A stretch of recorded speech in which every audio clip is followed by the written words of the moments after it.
So 10 sessions into your first camp as a Sun Devil, what are some of the things that have stood out to you most so far? The defense. This is the first time I've ever been part of a 4-down defense, and I would definitely say the coaching staff. This coaching staff is bringing the max potential out of every single player. So I just love that about this organization for sure. What are some of the things that the staff does to help those players realize the potential? Oh, they're coaching you hard every single day. There's not a day off when you come in. If it's an off day and we're doing walkthroughs and things like that, they're coaching the walkthroughs if it's another practice of ours. So every opportunity we step out on the field, you're getting better at something. You're not just being lackadaisical in your effort and your technique or none of that on any day. We were talking to Jalen a couple weeks ago, and he mentioned that Coach Reynolds has a professional style approach, and he coaches like NFL coaches would. What have you seen out of his coaching style? I would say the exact same thing. I think I've been with coaches where they're able to coach the game on an insane level. But I think the thing that stands out with Coach Reynolds to me is not just coaching it, but more so teaching. Like, I step into his office a lot because I'm a new guy, and I just sit with him and try to have him explain it to me and understand our techniques, why we're doing the things we're doing. And the way he explains those things, as if it's the simplest thing in the world, is where that professional mindset definitely steps into me. Like, and his organization, insane. I go onto our film, I could find anything and get anything for a technique. And even when I ask for extra things, he's always prepared and has a whole folder for me. So that super pro. And what about Kenny when you were looking, in the transfer portal at different schools? What about Kenny Dillingham stood out to you? He was at Oregon my freshman year. So I've always known the type of energy and everything he brought to the game.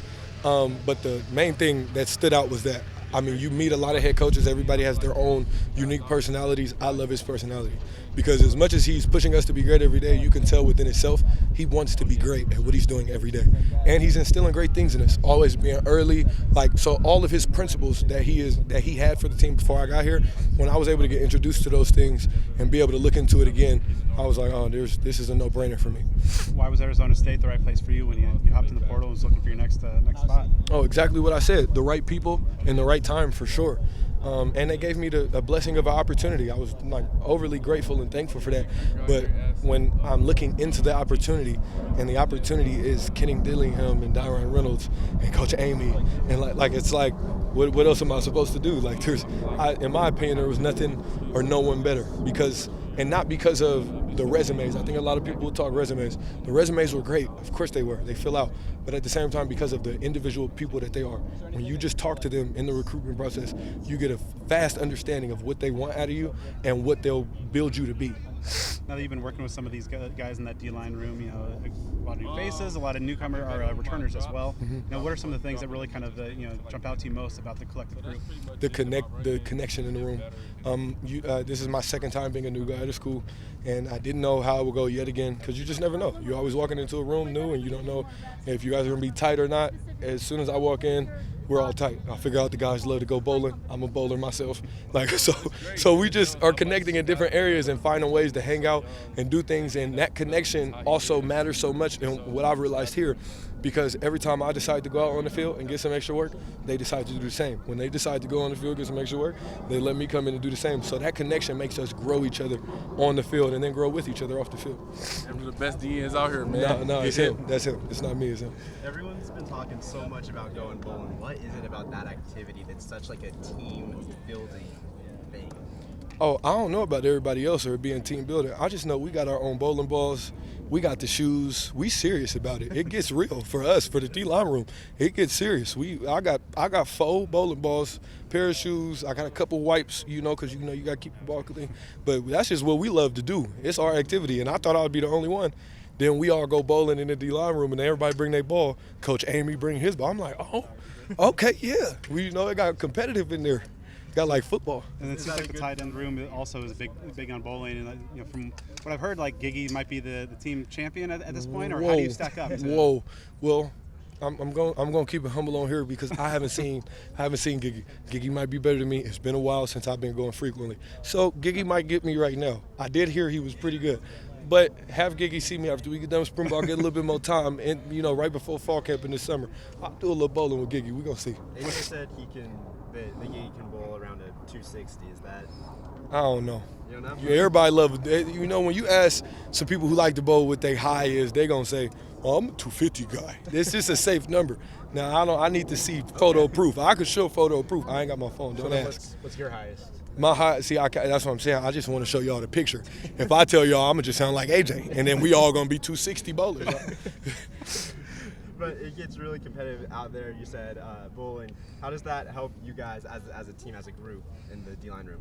Oh, it definitely translates. Like I said, it goes right back to our connection. When we come back on the field, everything that we might joke about and do on the in a bowling alley, or whether we sitting in the room, we might do a Kahoot or something like that, going over the plays, like who can get the highest point. Like all of those things translate right on the field because it shows how competitive of a group we are and how much we want to win in everything, not just against each other, but against others. When we play the offense, it's not, oh, this is a regular day. Every single day is taught to be game day for us. So that competition aspect, that competitive aspect is what we drive for. It's like a hunger that we have to be competitive and have those opportunities. Over the final 5 practices in the spring, what are some of the things that you personally want to accomplish, kind of maybe position yourself well into summer? I think getting my technique all the way together, brand new defense, brand new scheme, and of course I've been here and had my fair share of practices so far, but you're never perfect and you're never doing everything as good as you can be. So just continuing to nitpick the things. How am I playing my 6 techniques? How am I rushing the passer and in accordance to the plays that we're calling? Like what moves should I be throwing or should not I be throwing? Like, and am I executing that? And am I setting the edge correctly, not according to the way that I've learned in the past, but the way they want the edge set here? Like just getting myself all the way together and wrapped up with how they want football to be played on their edge. Like just if I can hammer that in, then I can take the next step of becoming the full fledged player that I want to be going into fall camp. But right now I think it's just hammering the details. People have talked a lot about CJ Fight, his leadership as a returner. How would you describe his leadership style? Captain. That's what we call him. I call him Captain. Because, he is every part of a leader that you can imagine or want. It's not just a vocal guy. He's going to do the things right. Like if he didn't say a word, you can look at his actions, and his actions tell you the whole story of how a football player who wants to go to the NFL or feels like they're going to go to the NFL, that's how you should act. He shows up every single day. He shows up early. He's never the guy that misses his recovery. He's never the guy that's missing a meal. He's never the guy that's leaving early and not talking to teammates. He'll sit in the locker room and spend that time to not just talk people through football, but also just be connected. And there's so many places in the country where those type of guys, those star guys, those leader guys, they don't have to do that. But he makes a decision, a conscious decision every day to be one of the first ones in and one of the last ones out. And it's not all about, football. It's football and how can I bring others with me. If a guy goes, CJ, I know you got class, can you come back after class and watch some film with me? CJ's not gonna hesitate. He's gonna say, okay, yeah, what time? Let's do it. And I've even been that guy that's asked him because I'm new, and I'll be like, hey, bro, I need to talk me through this because, we fellow D-linemen, help me out, hook me up.